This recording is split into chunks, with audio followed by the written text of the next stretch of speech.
Chapter 1. Okay, I shouldn't have done it. They say hindsight is 2020. My visibility is now unlimited. I shouldn't have been dream of saying anything about the Buddha. But what can I say except that?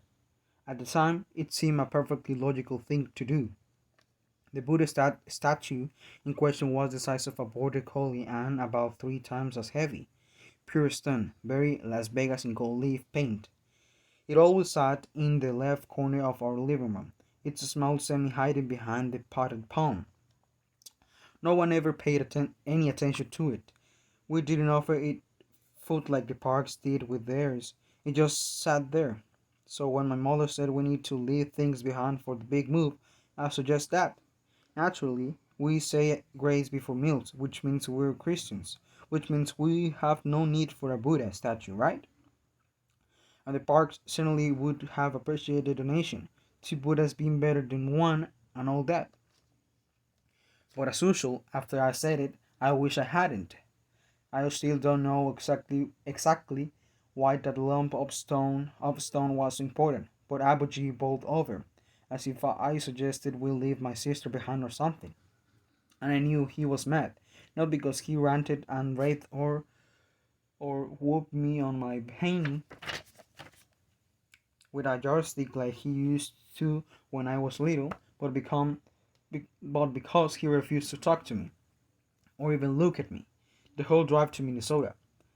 When my Abuji gets mad, he either yells or gives you the silent treatment, depending on his mood. I almost prefer the yelling because eventually it blows over. It's his silence that really cuts, the way a piece of paper can slice your finger open. But this time I didn't let him get to me. I was mad too, and we kind of canceled each other out. I couldn't believe it when Abuji told us we were leaving LA. I think the first words out of my mouth were, "But we can't. I haven't finished high school yet." Oma, Jong and I call her by the Korean word for mom, while Abuji makes us call him Abugi, father. Made me go outside, which is rare for her. I didn't stop to think that she was probably upset too. I mean, she was leaving all her friends, her church, and Kim's green extravaganza, our store. I felt even worse when John didn't complain, even though a week ago she found out that after about a Kakijion audition, she won a spot in the LA Jong in the LA Jong, no relation, People's Orchestra. She just nodded when she heard the news, which made Abuji say to me, "Why can't you be more obedient like your sister?" It always boils down to this. I'm the evil twin and Jong is the good one. Last night, through the wall, I heard Abuji tell Oma that if we were in Korea, I would never talk back to him like I do. So how does he know? How can he predict what I'd be like?